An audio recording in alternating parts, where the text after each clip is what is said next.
more subsequently number that everybody comes up with for a development timeline, but in this particular case, we had 10 months to get this out. Publisher, like I mentioned, was EA, so there's a lot of expectations from a publisher that size. And the challenge that we saw in this is, obviously we're developing a game that's got across 2D and 3D, multiple handsets from low-end JSR right through to middle and high. It was an incredibly ambitious game from a content point of perspective. And these kind of things all come with a relative pressure onto the project when you're dealing with something that's this high profile, both for your client and from your side. These are the kind of projects that tend to make or break a developer like yourselves. So that being the brief, we'll move on to a bit of the reality. As it turns out, this particular project, the idea behind it was we were going to upgrade, we were going to upscale. In its previous existence, it was half of what it was once we were done. It only had featured 8 versus 8 on the field. They never had a full 3D component, things like that. So what we were going to do was keep a lot of the original legacy code as far as AI plays, things like that were concerned.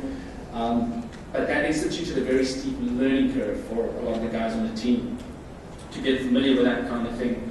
It just comes from when you start looking at someone else's code, everyone will do it a different method. And with our timeline, we can't go back to the very basics and redesign the wheel. We have to take it further, or we just wouldn't fit in what we needed. So the reality was that one was pretty harsh to come to terms with. Some of the more interesting things was EA got really ambitious and completely oversupplied us with a whole bunch of resources. This game, like I said, featured motion capture, much from the consoles. It also featured commentator voice. And with all this, I think it was something like they gave us an hour of motion capture animation that we had to condense into 2 minutes. That was our budget for the game. We could have 2 minutes of full running motion capture, and then we were just going to blow our budget. And the voice commentary, they gave us something like 55 minutes of voice commentary, and I only had a 3-minute voice budget for that kind of thing. But it was interesting. These are the kind of challenges that I would come across in a project like this. This is just from EA's zest to always push the margin, raise the bar, do something much bigger and better than before if they can. Another interesting bit was I started my career on Firemint with this project, and prior to joining, did not know a thing about Madden really, never played the game, anything like that. So we had to bring out an expert onto site just so that I could reassure the client, listen, there is no problems. We're here because of our tech superiority. We can do the things we say we're going to do, put more players on the screen, make them higher poly, update them all, this kind of thing, not a problem. But if you are worried, we'll pay for an expert to come out on site. That expert just happened to be a guy by the name of Kevin Glinner, who was the original designer from that legacy code that was left over. He was the original designer that came up. Interesting times with that. Then the high-end versions started getting a bit of feature creep when EA saw the first of the prototypes and the first playable come out, and they started adding things that were never in our original scope to begin with. Things like skin tones and jersey numbers and stuff like that, just because we probably talked ourselves up a little higher than what we should have, and now we have to stick to that bar. So feature creep featured in this project, as it does in many of my projects, to be honest. It's just one of those things. We at Firemint also don't believe in just hitting back and saying, no, we try and accommodate as much as we can. Mid-project though, I do get a little scared the more things we stick in. And then later on it was determined that EA actually wanted some play changes. The game Madden, I'm not sure who knows, but they play of set plays that are well balanced one against the other. This is all part of what was left over from the legacy code. They wanted us to change that. And the way it worked was the world's most complex Excel spreadsheet I've ever seen.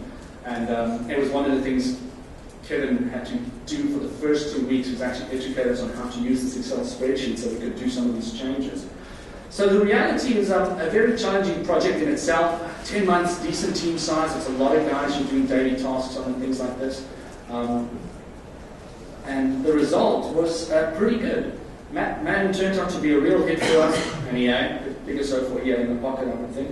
But we won a lot of awards and commendations on this kind of thing. And like I said, it is one of those defining little moments in a small-time developer at that stage. These are the kind of things that tend to make or break your profile and people's perceptions of you. So we were very chuffed with the end result of Madden. And we even completed it on time, all Madden ships at the same day, and we had great success in meeting that date. Right, that moves me on to my third case study, something entirely different, smaller project again. The recent movie tie-in, Ratatouille, Disney Pixar Animation Studios recent release. This was a really nice project to get into. The reason is it was a pretty simple design. It's a cooking game. Much of it based around the same kind of things like Diner Dash and other similar type games around time management and just speed of reaction. Generally, a lot of time the bars going around, things like this. I had one engineer and one artist. The artist wasn't full-time. The engineer was. Timeline of 10 months for a simple little project. This is not a common case. It's a bit of a rarity even in mobile, but it does exist. I had one. And the idea around this is it's also because concurrently with this, you can be running other projects. And this is what is so really good about mobile production as opposed to being anywhere else. I don't want to name specifics, but yeah, being outside of mobile is that I can be running concurrently with up to 4 or 5 projects at a time. And that's really, really good cost-effective management. And again, like I said, it does come down to the person and if they're okay with that kind of level of multitasking. Publisher was THQ Wireless. We already worked with them before, so that wasn't a too difficult relationship to manage. The challenge in this game was it was a 2D only game. We were going to put it out for Brew in JSR 184. But the only challenge was actually 64K builds. We do get that a couple times in mobile. If you can imagine a game that has the game, it's got code, sound, effects, maybe some kind of sway animations and things like this, we would have condensed that into a 64K build. That's probably one of the biggest wow factors I ever had coming into mobile production in the first place, is the level of things that guys can cram onto a little phone like that and still make it enjoyable. Sometimes, still to this day, pretty much astounds me. The reality of working on this title was very simple. The publisher loved the design. I'm thinking too far.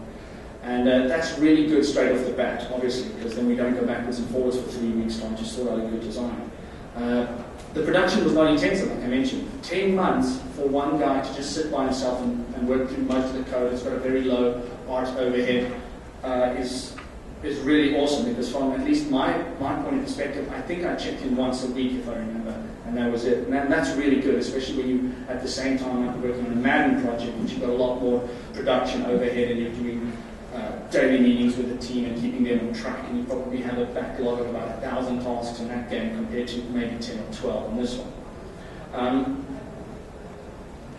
The porting team actually raved about our portability of that code. It's one of the things we find in mobile production. We, the developer, make the game for a couple of reference handsets. The idea is the reference handsets go out to a porting company who then will further break it down so that it fits across the mind of the phones out there. This would cover literally 1,000 or more handsets that would go out on various networks and providers, should I say. Now, the problem there is with something like Ratatouille is porting code is usually the most difficult thing for the guys to work with, because we work on a reference handset, and that means essentially a lot of the engineers will stare the same thing in the face the whole day. We're working with one screen resolution, we're working with one deliverable size, we know what this handset's capabilities are and stuff like that, but we still got to always bear in mind that we've got to trim this back. We have to trim it back so that we know we can port to even smaller handsets than what our reference base actually has at that point. And in this case, when you have one engineer, not a hell of a lot of tasks to sit and work with, it's a 10-month time period, it is great because you can actually do that coding properly from the first word go, which is really good, because then it means you get a porting house that's very happy. It takes 2 days to review your code and say, great, we've got no hassles, we will port this all up in 6 weeks to the 1,500 handsets or whatever that Ratatouille are. And that's really nice, because it also makes the publisher, THQ, come back to you more often on the thought that, well, you're saving me quite a bit of costing there by not having to spend the next 3 months trying to port your code. So that was really nice. And then my first major hit from this project is 1 month before the end, THQ decided to replace the producer.